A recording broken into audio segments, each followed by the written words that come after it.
Hello, and welcome to today's webinar, a review on soy. If we've not yet met, my name is Bridget Spurgeon. I'm a holistic nutritionist, and this is the fourth in a webinar educational series for holistic nutrition for Malaysia. If you have not joined that Facebook group for free resources, you can join that at Holistic Nutrition for Malaysia. Let me actually just pull up my slides for that so you can see that more clearly. There we go.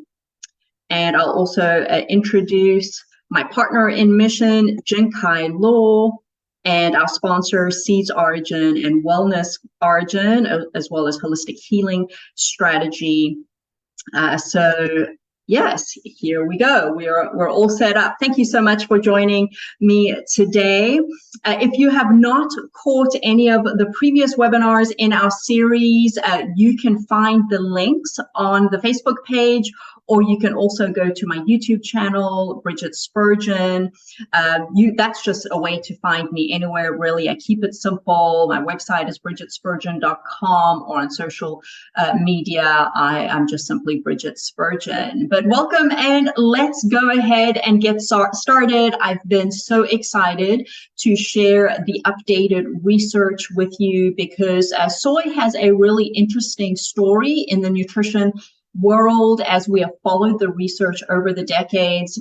Incidentally, being a 46-year-old and also growing up in a vegan vegetarian household eating soy, I have been able to be part of the decades and seen the research unfold. But really, soy has been an appealing nutrient, especially for vegans over the years, because it has a great nutrient profile. It is a complete protein, but still a plant-based protein. And so that is what has made it really popular, as well as some great nutrients in it. But specifically looking at the flavonoids and isoflavones. So there's been some really promising research done on those. And we also look at the epidemiological studies that have been done. And, we look at the Japanese culture and some of the cultures in Southeast Asia. And we have noted that the diets that are high in soy, but we also must note that they also have fish, seaweed, rice, miso, pork, beef, vegetables. So these are by no means vegetarian diets, but really a nice whole food diets, also rich in probiotics and really rich in antioxidants and so forth. Green tea would be another one that would be associated with these diets here. And so these studies have been really, really promising. We have seen increased longevity. We've seen a decrease in cardiovascular mortality and a decrease in disability and dementia in these population groups. So this is definitely of note to look at their lifestyles. We also look at the origins of soy. Originated in China, then moved on to Japan and Korea and other Southeast Asian countries. Then when you had all the trade routes open up, soy landed in the United States in the 18th century and started being grown there, initially for animal feed, which is an interesting point of note that most of soy is actually used for animal feed around the world. We'll talk a little bit more about that as we get through the slides. But then in 2011, there were some preliminary studies, mice studies. There had initially been some cell line studies that were done, and then mice studies that actually showed an increased risk of breast cancer with soy. And so this was certainly alarming, and definitely, more studies needed to be done. But incidentally, this was a time in my life where I was struggling with hormone imbalance. I had a diagnosis of polycystic ovarian syndrome, was struggling with fertility and weight. And I had also eaten soy for my whole life because I grew up in a vegan vegetarian home, and soy was a protein substitute. I did not have an affinity for animal proteins, and so I ate soy protein bars, I drank soy milk, and I used soy protein powders to make smoothie, thinking that these, were healthy things for my body. But apparently there was something that my body wasn't responding to. And so it was actually in my early 30s that I gave up soy. I swore off soy, and to be completely transparent, developed a bias against soy because of my own health journey. But of course, one story does not represent everyone's story. And but the research, was significant, was valid, and I think this was probably the start of soy getting a really bad rap. I think, another reason why there's been negativity associated with soy is really because of the processing, and because of a very high percentage of soy being genetically modified. And so, we know with GMO foods that the health outcomes are questionable on that. Also, we look at the history of some of the research. Flavonoids are linked to thyroid hormone disruption and goiters. In fact, there was a rat study that was done in the 1930s that showed goiter development in mice. And then in the 2010, 2011 timeframe, there was a study that was done with babies fed soy formula, and they had a higher incidence of goiters. So that is very alarming and interesting. Speaking about this, so I told you that I grew up in a vegetarian vegan household. My sister was also, who's younger than me, she was allergic to dairy, and so we had soy formula. We were breastfed, but we had soy formula in the home, and I have a memory of this turquoise blue canister. It's like Infusoy, and my sister and I would go into the kitchen and we would sneak scoops of it because we liked the taste of it. We literally just put the dry powder in our mouth and would eat it because it was like a dessert. It was so sweet, and we weren't allowed sugar growing up. So this is really interesting, and stay posted because I am going to be going over the alarming ingredients in soy baby formula. Then there were also incidences of high soy intake being associated with feminizing effects. I'm not able to validate these, but these did cause, murmurs around the nutrition worlds of suspicions with soy basically having estrogenic properties. But then there were further studies done, human studies now, because of course human studies are going to be, or clinical trials are going to be very different to cell line studies or animal studies. And they, in fact, did show positive results for cancer outcomes. And now these studies predominantly were done with isoflavones, so with supplementation of the isoflavones. So they didn't necessarily represent the eating soy foods. And so there was the suspicion that, okay, maybe it has to do with fermented soy versus non-fermented soy. And when we look in some of these cultures, there's more fermented soy use than, having the protein powder and, maybe even having like the soy milk and the tofu. So I went and I updated my research. So just FYI, one of the best ways to go and sift through research, or one of my favorite ways, is to look through systemic reviews and meta-analyses. So I went and looked for the most updated meta-analysis on soy product consumption. And fortunately, this was published just 2 months ago. And so this was, I thought, a really good review. I posted it here because the results are pretty substantial, and there are a lot of details in here because they looked at different soy foods and and what the outcomes were for each, especially related to different cancer outcomes. So if you are interested in going a little deeper into the research, you can contact me and I can send you this link, or you can go and search this in PubMed.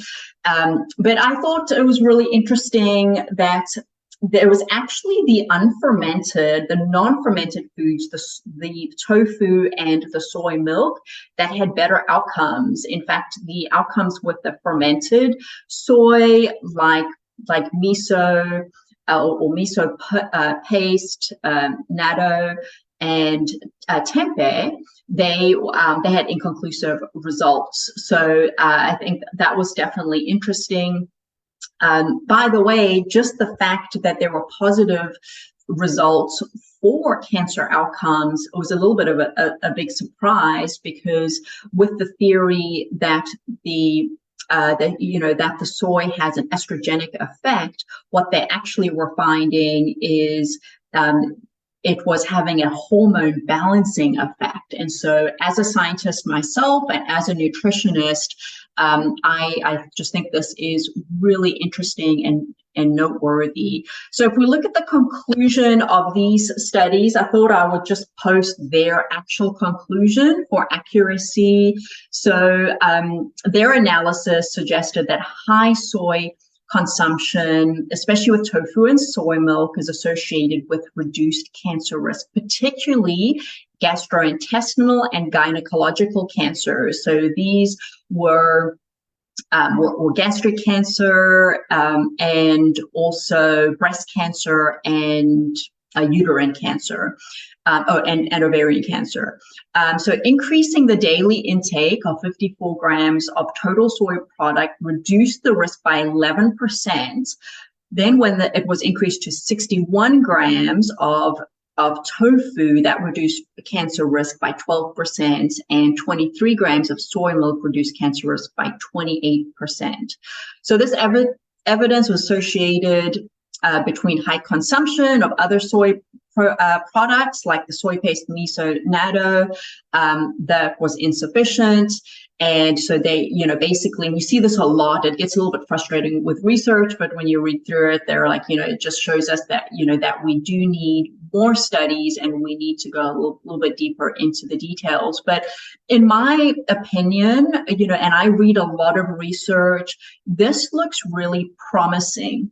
But the thing is, just reading the research doesn't give the whole story. And so I wanted to make sure on this webinar today that I bring all the pieces together for you. And I want to help you to make your own educated choices when it comes to your health. Because I'm a global nutritionist and I go and live in different countries around the world, and I like to understand the culture, the food, the health, and the people, when I'm in different cultures with different diets and then have different, health conditions that they're dealing with, I just have to understand more. I can't just have a one country paradigm when it comes to nutrition. So this is really interesting, living in Asia and working with my Asian clients, that they're just different considerations that need to be understood. So that's what I'm going to talk a little bit more about today.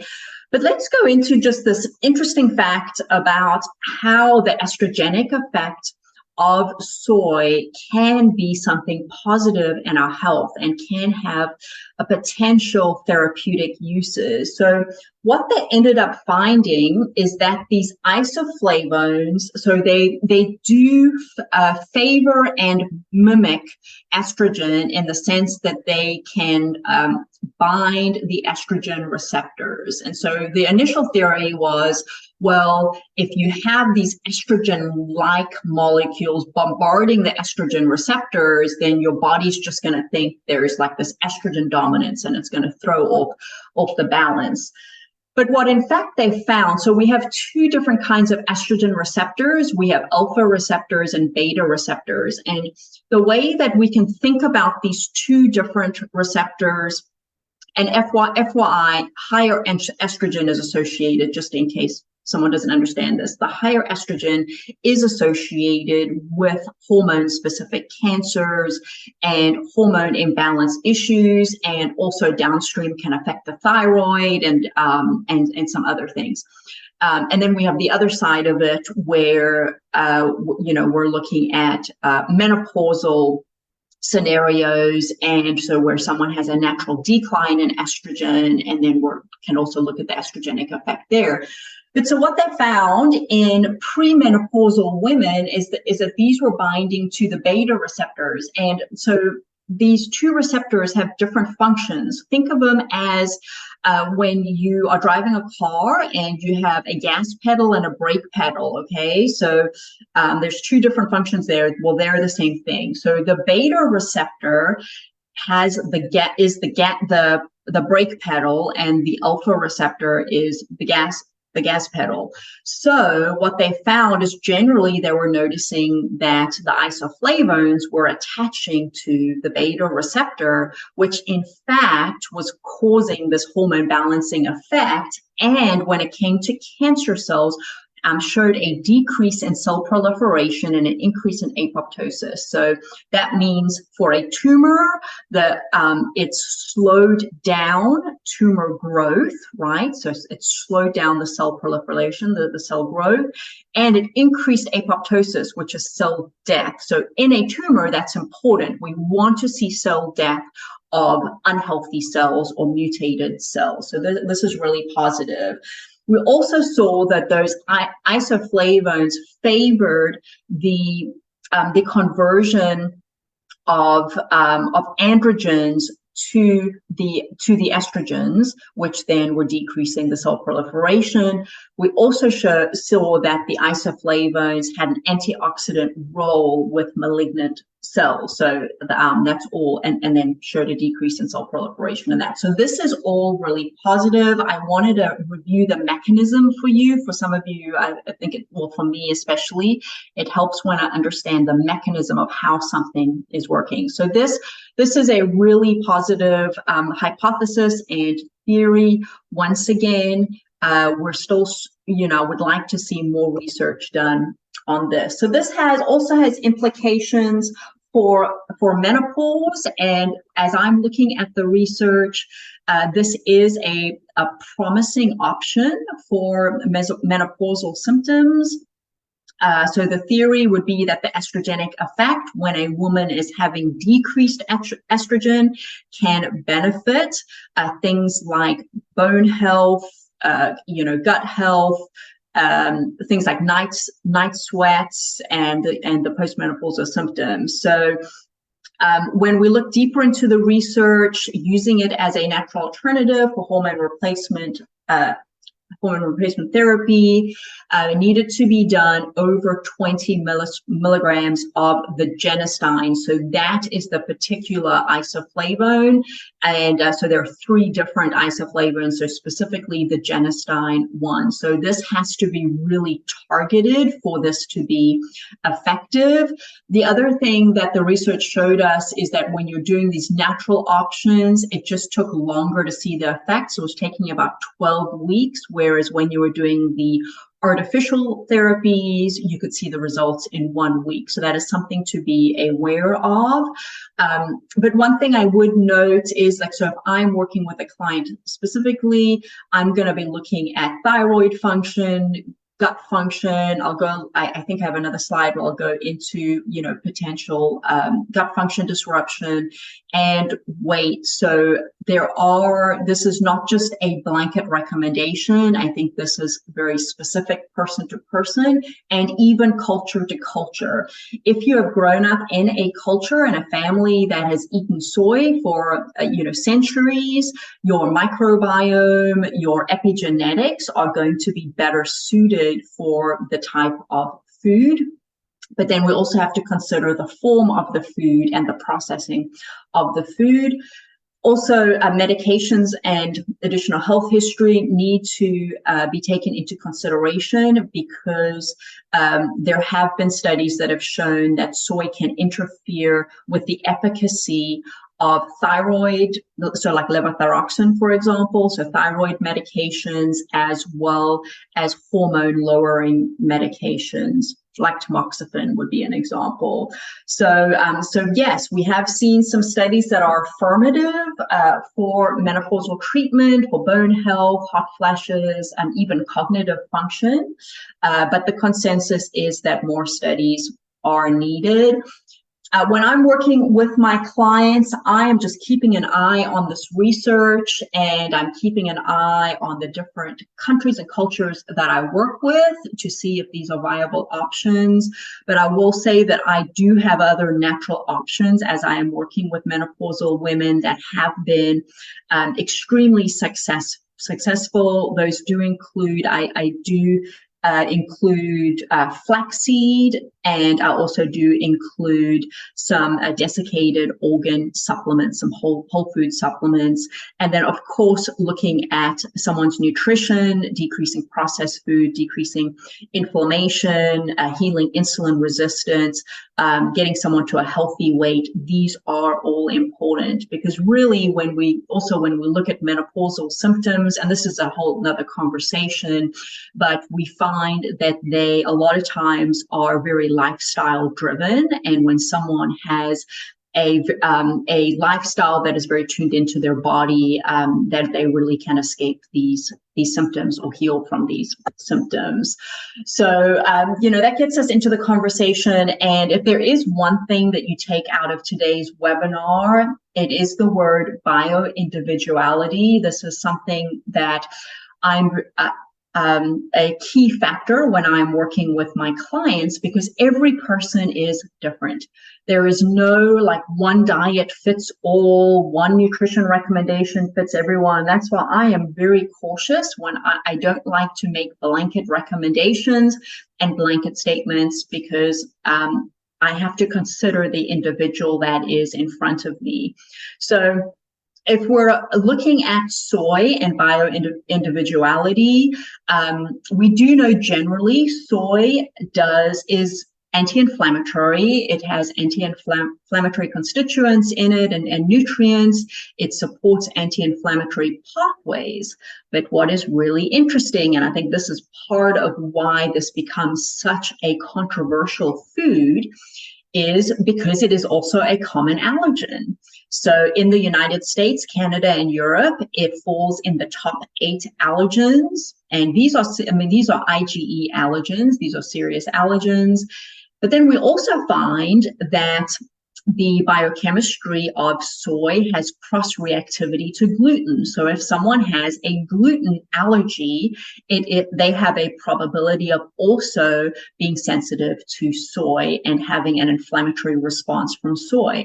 If someone has an iodine deficiency, that seems to make them more susceptible to the negative effects of soy, especially when it comes to thyroid health. So this is really interesting when we look back at the epidemiological studies and we see a high soy diet in, for example, Japan, but guess what? They have a lot of seaweed in their diet. So they have an iodine-rich diet that combines with the soy, and we don't see necessarily the negative outcomes there. The other thing is part of all like the nutrients and the beneficial profile in soy, we also see lectins and phytates, which are anti-nutrients, which can affect absorption. They can irritate the gut lining. They can bind to the gut lining. Soy is known as also like one of the FODMAPs foods. And so some people can have gut irritation, can have get gassy when they eat soy, for example. And then we also know, I've mentioned before, it can interfere with thyroid production, but also thyroid medications and hormone suppressing medications. So these factors have to be taken into account when looking at the role of soy in someone's diet. In general, when I am doing healing protocols, I remove soy from someone's program. This doesn't mean I would say that they always need to eliminate soy, but I eliminate it because of these potential things, inflammatory things that it could be causing, and then we can introduce it back at a later time if necessary. All right, so let's switch gears a little bit now, because we also always have to look at the bigger picture, what's going on globally, and also money and profit. Corporate profit is such a big driver of just the way that we perceive things in our world. And so I want you to be aware of the soybean industry. So this graph right here shows that soy has become it is the fastest growing crop in the world, and it has the highest production and yield in the world. Literally with the US, they obviously they're supplying soy for their own country, but it is a average of $29 billion export business per year. And so when we look a little bit further into that, so in the US, for example, soy is 94 to 98%, just because I saw differing statistics here. Some places said 94% GMO, other places 98% of the US soy is genetically modified. So if you are someone that is aware of the deleterious effects of, or is skeptical about genetically modified foods and want to keep those out of your diet, we have to be aware that if we don't know where the soy is grown, or if it is not regulated or labeled a certain way, labeled as organic or non-GMO, then we can just assume that the soy is genetically modified. So just a little bit of the history here. So Monsanto released, in fact, it was approved in 1994 in the US, but then they released the first genetically modified soybeans. The first genetically modified soybeans started being grown in 1996 in the US, and it wasn't long that the rest of the world followed suit. So the US and Brazil have the highest soybean production. Listen to this, in 2014, 90 million hectares of soy was grown worldwide, and 82% of that was genetically modified. We had the first and the second generation GMO soy. So the first generation was purely just to get higher yield and for higher profitability. The second generation, they looked actually at the nutrient profile and were trying to make it a more nutrient-friendly profile, especially looking at the soybean oil. They were trying to make it a little bit more omega-3. They were making the soybeans Roundup ready, so basically resistant to glyphosate. The newer GMO is called HB4. That's actually just recently been adopted by China in 2022. So it just seems like, as we progress, there are new versions of these genetically modified soybean. By the way, these are not tested on human populations before they are released. And so for me personally, I remain skeptical on anything that is genetically modified, and I'm not sure it is done with health in mind. I think it's done with profit in mind. Those are my personal thoughts. 85% of the total soy production is used for animals and soybean oil, so more for like processed soybean use, and versus like the whole bean. So we just think of soy and we think of the pretty green plant and the beans, but really a lot of these are being used like for processed low quality meal that's been shipped around the world to feed our animals.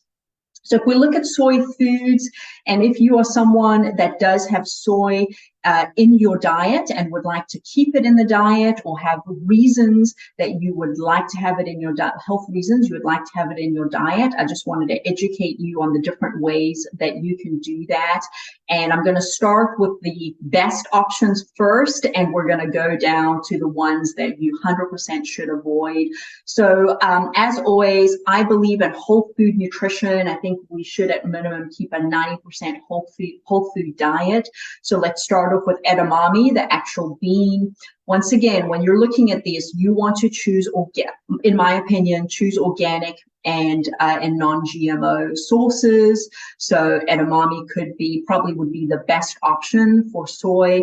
And but very close, I would say that natto is also a really good option.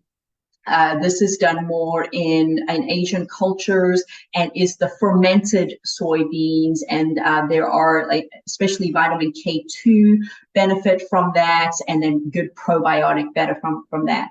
This is then followed by soy milk and tofu. I'm going to share how to check ingredients for these in a second. Then we have tempeh, which is also the fermented version, to be healthy, and miso. We have a miso paste.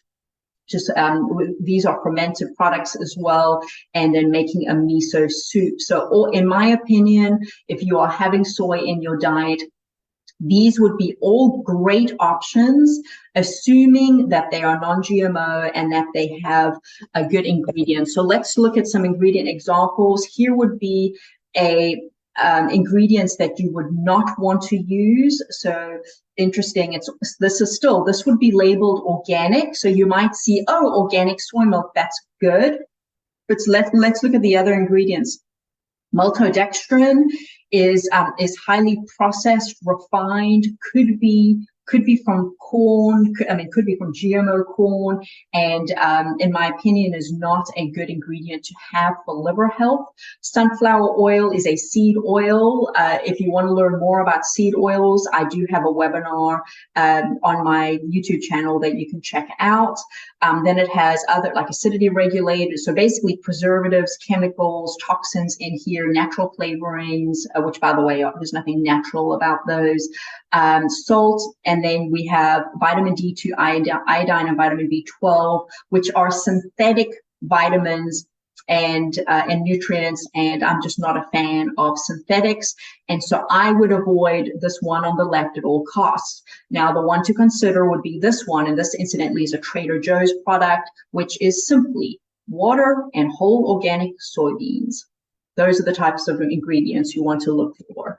So now we look further at soy products, and these become less favorable and less healthy. So we have soy sauce, which really is got wheat and other ingredients in there which are not good for your health. So I'll go over that in a second. Soybean oil is an oil you want to avoid at all costs.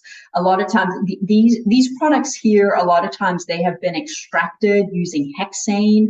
Hexane is not good for our health, and even though they supposedly clean it from the hexane extraction process, there still is hexane that remains in these products. Soy protein isolate, highly processed, not good for the liver at all. Soy protein concentrate, the same. Textured soy protein, which a lot of times is found in these meat substitutes. So in my opinion, stay away from these. Healthy versions of a soy sauce, you could actually do a non-soy sauce called coconut aminos, but then Bragg also has a liquid aminos, which would be an organic fermented soy and would not have other bad ingredients in it. So there are healthy versions of soy sauces or healthy soy sauces out there, but let's look on the right here. I've just got an example of a soy sauce.